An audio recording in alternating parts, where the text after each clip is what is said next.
This is going to be a really good video because I'm feeling pumped, I'm feeling excited. This is the kind of feeling I want to feel when I'm filming a video for you guys. I think it's crazy that I'm going to speak on this subject as somebody who has had a crazy relationship past, but I have learned so much about healthy relationships. If you're single and you're looking for a relationship and you feel like you can't find a healthy relationship, or if you're in a relationship and you want to strengthen that, because we can always work better in our relationships, the video is for you. Single, not single, anybody can take something from this. So I have been in a relationship for about 1.5 years, a little bit longer than 1.5 years.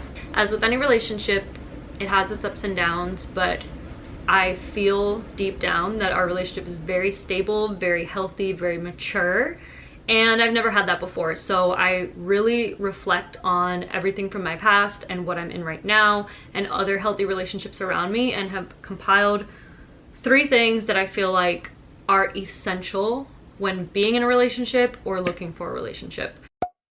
Number 1, most important, I'm going to start with the big one: serving one another / being intentional. The world tells us to be independent, that we don't need anybody, that I'm not going to do that for a man, I'm not going to do this for her. Guys tell guys, oh, don't get her flowers, that's corny. These are things I've actually heard. And girls don't want to do anything that makes it feel like they're submitting to their man or that they're below their man, and that's just such a worldly view. Is it good to celebrate being single in your single season? Yes, absolutely. But then to be in a relationship and act like you're single in a relationship is the problem. I don't see enough couples serving each other, being intentional in their relationship, or if they do, that kind of drops off after a certain time. Finding a way to serve them. I've left my food once and my boyfriend brought me food to work. There's been times where I've just had a ton of things to do and he decided to come along and do them with me so that it wasn't as stressful. Or if I didn't want to do something, he's kind of that encouragement for me to do something. And that is what you want in a relationship. Somebody who's encouraging you, there with you, supports you, but also serving you. And you want to do the same for them. My other thing with serving people that I see a lot in the world today is that people are looking for that person that's serving, but they're not reflecting within themselves and thinking about what they bring to the table. They're not learning anything about how to serve their husband or what their role in the relationship should be. They're too focused on what that person isn't bringing to the table, and they need more and they require more. And it's more about, this is what I need in my relationship, and it's never about, this is what I can bring to the relationship. So my pastor said it this way: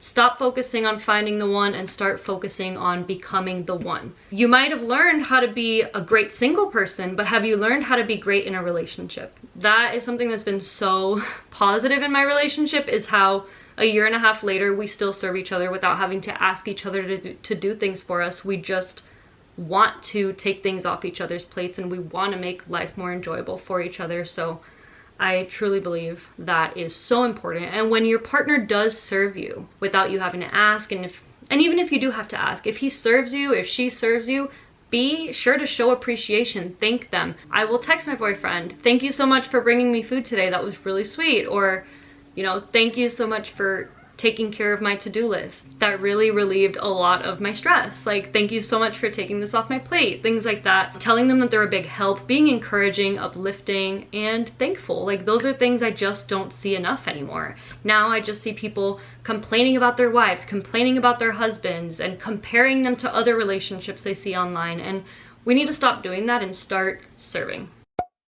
Number 2 is communication. This is so huge, and the first thing that comes to mind when I think of communication are the fruits of the Spirit. The fruits of the Spirit are love, joy, kindness, faithfulness, peace, patience, goodness, gentleness, and self-control. What if when we had a disagreement with our partner that we controlled our emotions, we didn't lash out, we didn't insult, we didn't yell, but we controlled ourselves, we were gentle in our response, we were kind, we were patient and let them speak. We want to listen more than we speak. I love that my pastor said we have 2 ears, 1 mouth, so we should be listening twice as much as we're speaking. Love that.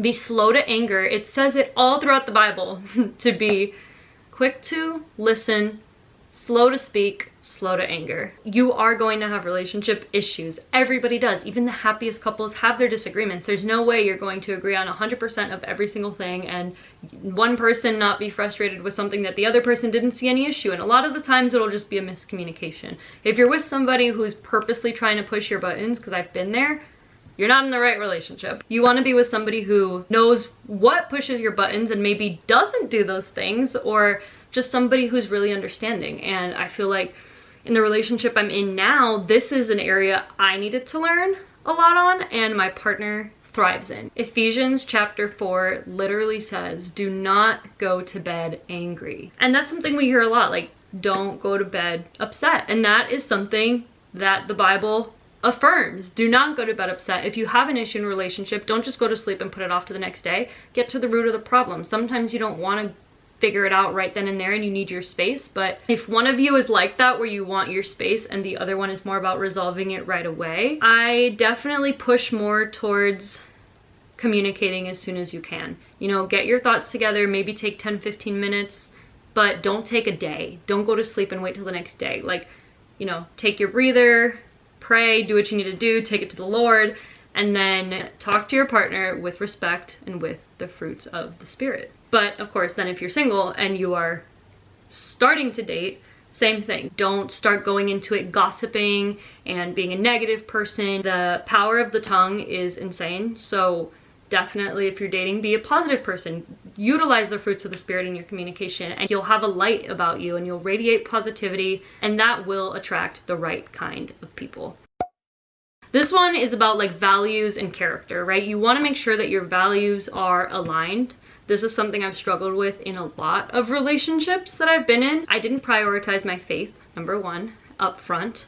Make sure that if there are non-negotiables, this is different from I don't like doing this and I'm not going to do this with you, and this is different from making relationship sacrifices, but this is like your deep-rooted faith, values, things that are you won't bend. Define that early on. It might seem a little weird, but the right person that's looking for a lifelong partner will understand. You don't want to waste each other's time if you guys aren't on the same page. How do you handle arguments? How do you act when you're upset? Are you equally yoked? How do you plan to raise your kids? Just make sure to set certain boundaries initially, in the beginning, to try to avoid conflict as much as possible. Those are my top 3 essentials for healthy, long-lasting relationships. This is not following the world's view, this is following the Bible. And as the Bible says, 2 people become one. So if you're becoming one, you guys gotta work together. You have to be a team instead of working apart.